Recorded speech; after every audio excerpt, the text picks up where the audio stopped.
नमस्कार दोस्तों, आज की कहानी है नंद ने नहीं समझा भाभी को। अक्षरा पूरे घर में घूम घूम कर देख रही है कि तैयारी में कोई कमी तो नहीं रह गई। आज उसकी इकलौती नंद को लड़के वाले जो देखने आ रहे हैं। नाश्ता वगैरह तो उसने 2 दिन पहले ही लग कर तैयार कर लिया था। लंच भी लगभग तैयार है। 3 तरह की सब्जियां, रायता, पुलाव, सलाद और 2 तरह की पुडिंग। पुलाव तो उसी समय छोंक देगी और गर्मा गर्म पुड़ियाँ खाते समय तल देगी। बाकी चटनी, अचार, पापड़ यह सब तो रहेगा ही। अब अक्षरा ड्राइंग रूम में आकर खड़ी हो गई और देखने लगी कि सब कुछ ठीक है कि नहीं। तभी उसकी नज़र सामने पड़ी दीवार पर लगी अपनी और राजीव की फ़ोटो पर पड़ी और वह अपने अतीत में गोते लगाने लगी। 2 वर्ष पहले राजीव भी अपनी माँ, बहन रश्मि और मौसी की बेटियां आबा और शोभा के साथ उसको देखने आए थे। यह रिश्ता अक्षरा की बुआ ने कराया था, इसीलिए सब उसकी बुआ के घर पर उसको देखने आए थे। माँ ने तो अक्षरा को देखते ही पसंद कर लिया और राजीव के मन को भी वह भा गई। बस उसकी बहन रश्मि ही चुपचाप बैठी रही। राजीव की माँ ने बड़े प्यार से अक्षरा को एक चेन पहनाई और उसकी बुआ से बोली, अरे भाई कुछ मीठा तो लाओ, सबका मुंह मीठा कराओ। घर वापस लौटते समय रश्मि कहने लगी, आपने क्या देखा उनमें? केवल गोरा रंग ही तो सब कुछ नहीं होता। उसके नैन नक्श कितने साधारण से हैं। मुझे तो अपने भैया के लिए सुंदर सी भाभी चाहिए थी। तब राजीव मजाक करते हुए बोला, अरे नहीं बाबा, मुझे हूर की परी नहीं चाहिए जो मुझको कुछ समझे ही ना। मेरे लिए तो यही ठीक है। और कुछ दिनों बाद ही राजीव और अक्षरा की शादी हो गई। अक्षरा राजीव की अर्धांगिनी बनकर उस घर में आ गई। माँ ने बहुत ही प्यार से अक्षरा का स्वागत किया और गले लगाकर बोली, मेरे लिए तो तुम रश्मि जैसी ही हो। अक्षरा ने अपने मधुर स्वभाव और काम की दक्षता से घर में सभी का दिल जीत लिया, सिवाय रश्मि के। उसके पिता जब वह बहुत छोटी थी तभी गुजर गए थे।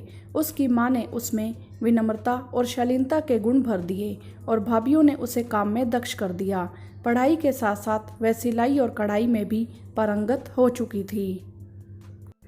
ऐसी सर्वगुण संपन्न बहू को पाकर राजीव की माँ फूली नहीं समाती थी, लेकिन रश्मि का अक्षरा के प्रति बर्ताव उनको अक्सर चिंतित करता रहता। वहाँ राजीव के पिता की असमय मृत्यु ने उनके परिवार को मझधार में छोड़ दिया था। वह तो माँ की हिम्मत थी कि वह राजीव और रश्मि को पालने में लगी रही।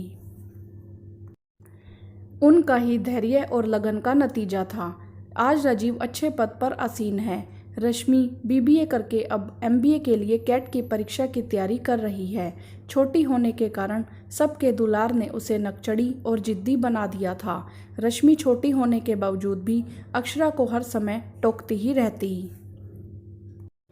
भाभी, आज आपने यह कैसा सूट पहन लिया? आज आप कैसे तैयार हुई हैं? अरे डाइनिंग टेबल पर यह कैसे खाना लगा दिया? वगैरह वगैरह। जब राजीव अक्षरा के साथ कहीं घूमने, मूवी देखने के लिए जाता तो साथ में ज़बरदस्ती वह भी चल देती। माँ मना करती लेकिन वह कुछ भी नहीं सुनती थी। कभी कभी अक्षरा को बुरा लग जाता था कि वह अकेले राजीव के साथ कहीं नहीं जा सकती, लेकिन राजीव उसको इतने प्यार से समझा देते कि वह कुछ नहीं कह पाती और धीरे धीरे फिर उसको भी आदत पड़ गई। राजीव की माँ अपने रिश्तेदारों को साथ लेकर चलती थी, इसीलिए उनके घर में चाची, बुआ, मौसी आदि का आना जाना लगा रहता था। अक्षरा उनका अच्छे से आदर सत्कार करती तो वह सब भी अक्षरा को बहुत प्यार करते थे। इसीलिए रश्मि और भी ज़्यादा चिढ़ जाती थी। उसको यह लगता था कि अक्षरा ने आकर उसका हक छीन लिया। जो वह लोग अक्षरा की तारीफ करते तो रश्मि बैठकर उसकी 100 कमियां गिनाने में लग जाती। ऐसे ही खट्टे मीठे अनुभव के साथ अक्षरा की जिंदगी गुजर रही थी। उसकी शादी को अब 2 साल हो चुके थे। तभी राजीव उसको पुकारता हुआ वहां आ पहुंचा तो उसकी तंद्रा टूटी। राजीव बोला कि रश्मि को जल्दी से तैयार कर दो, वह लोग 2 घंटे में यहाँ पहुँच जाएंगे। रश्मि के तैयार होने में भी 75 नखरे थे। यह साड़ी नहीं, यह ज्वेलरी नहीं। अक्षरा थक हार कर कमरे से बाहर आ गई और शोभा को भेज दिया रश्मि को तैयार करने। लड़के वाले आ गए और उन्होंने रश्मि को पसंद भी कर लिया और उसी समय छोटी मोटी गोद भराई की रस्म भी कर दी गई।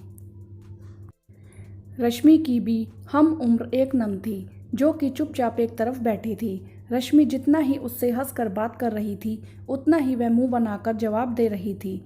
उन लोगों के जाने के बाद रश्मि बोली कि उस लड़की को तो जरा भी बात करने की तमीज़ नहीं है। मैं तो वहां जाते ही बोल दूंगी, इस घर में या तो यह लड़की रहेगी या मैं। माँ, जो इतने दिनों से सब देख और सहन कर रही थी, आज फट पड़ी। ऐसा कैसे बोल देगी? उस घर की बेटी है वह। तुझसे अगर अक्षरा भी ऐसे बोल दे तो तू कहाँ जाएगी? तुमने अपनी इतनी अच्छी संस्कारों वाली भाभी की सदा उपेक्षा की और जाने क्या क्या बोलती रही। लेकिन उसने तुम्हें कभी भी पलटकर जवाब नहीं दिया, जबकि तुम उससे पद में, उम्र में, हर लिहाज में छोटी हो। लेकिन फिर भी वह सब हंसते हंसते बर्दाश्त कर रही है। जैसा तुमने किया अक्षरा के साथ, आज वही तुम्हारी नंद तुम्हारे साथ कर रही है, तो तुम्हें बुरा क्यों लग रहा है? अब रश्मि मानो सोते से जगी। उसको एहसास हो गया कि वाकई उसने अपनी भाभी के साथ कितना गलत बर्ताव किया। अक्षरा सामने कुर्सी पर बैठी थी। रश्मि वहीं नीचे बैठकर उसका हाथ थाम कर बोली, भाभी मुझे माफ़ कर दो। हालांकि मैं माफ़ी के काबिल तो नहीं हूँ, फिर भी छोटी बहन समझकर माफ़ कर दो। अक्षरा और रश्मि की दोनों की आंखों से आंसू बह निकले और अक्षरा ने रश्मि को गले से लगा लिया। माँ के दिल से बहुत बड़ा बोझ हट गया और माँ और राजीव मुस्कुरा पड़े। वीडियो को लाइक करें, शेयर करें और चैनल को सब्सक्राइब भी करें। धन्यवाद।